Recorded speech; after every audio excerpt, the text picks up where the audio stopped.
Hey guys, it's Mike Chen, and before we get into this video, I just want to thank you guys so much for all your support over the years. And this channel reached 2 million subscribers. It's such an awesome and humbling milestone. So I appreciate you guys so much for watching, commenting, liking the videos, and just all your support over the years, which is really why I keep this channel going, and hopefully we'll continue to make it better for you guys. Anyway, I don't really have a lot of phobias or debilitating fears, but there are things in this world I'm not really comfortable with. For example, sharks while I'm swimming in the ocean, or scary movies, and dolls. Yes, dolls creep me. I know that most people, especially kids, think of dolls as immensely lovable and huggable playthings. They're meant to comfort and entertain us, not really to scare the living bejesus out of us, but personally, I think of them mostly as creepy and sometimes cursed. And this is especially true for a particular pee-inducing doll from Japan called the Okiku doll. Now, I briefly talked about this doll before in one of my list videos, but I want to go into depth here. So if you know anything about Japan or watched some of the Japanese movies and TV shows and read some of their urban legends, you know that country really doesn't mess around when it comes to anything creepy. I mean, its horror movies are the scariest, its haunted places I think are the creepiest, and this is no exception when it comes to haunted or cursed dolls. And again, this one, in my opinion, might be the creepiest one in the world. Now, just looking at this doll may not conjure up any Chucky-esque images, but this is one doll Chucky may even swipe left on. The story goes that a man named Aikichi Suzuki bought this doll while he was in Sapporo, Japan for his 2-year-old baby sister in 1938.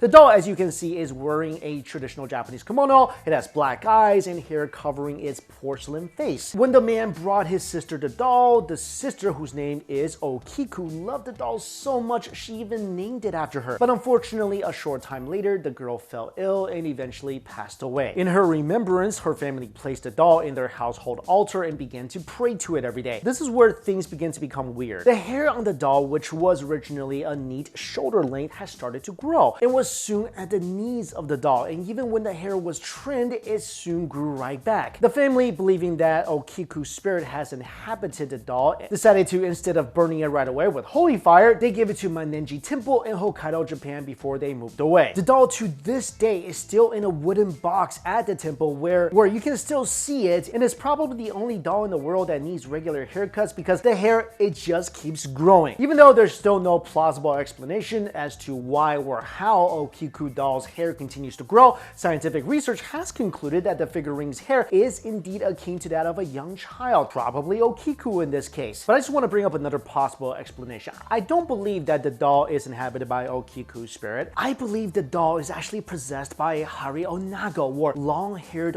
woman, which is an urban legend about a Japanese ghost with extremely long hair that can keep on growing her hair and use it as a weapon to attack, in general, young men who smiles at her. Or maybe Okiku became a Hari Onago. I mean, I'm just trying to figure out the whole never stop growing hair part. Anyway, apparently the long-haired woman ghost is a pretty evil ghost who walks around the streets, and because she's so beautiful, people tend to look at her. So if you're a guy and you look at her and then she smiles at you and you smile back, her hair just continues to extend and it hooks you and just rips you to pieces. So if you ever do go and see this doll, and I don't know why you would, maybe don't smile at her. Anyway, speaking of dolls, I just want to talk a little about this new game that is being played around Japan and apparently the whole world by people who just want to die, I think. Anyway, the game is called Hide and Seek for One. Basically, you take a doll, you take the innards out of the doll, you fill it with uncooked rice, you sew it up with red thread, then you put the doll in a bathtub of water at exactly 3 a.m. Apparently, you're supposed to keep a knife with you in case things go wrong. Anyway, at 3 a.m., you're supposed to go up to the doll and say, "Tag, you're it." Then stab the doll, cut the red thread, and just go hide with salt water in your mouth because that's supposed to ward off evil spirits. And then when you go back and check on the doll has disappeared. Now, your job is to go find this doll. Okay, I have no idea why anybody would think this is at all a fun game. And just because you have a knife doesn't mean the doll can't just go get a knife itself, like in every single Chucky movie ever made. And you're at a severe disadvantage being, I don't know, 20 times bigger than a doll. So yeah, again, Japan with the creepiest doll stories probably in the world. And if anyone's ever played this game, let me know in the comments. How did it go? Are you still with us? And if anyone's been to Okinawa and saw the Okiku doll, let me know what you thought. How did you feel? Did you smile at it? All right, guys, thank you all so much for watching.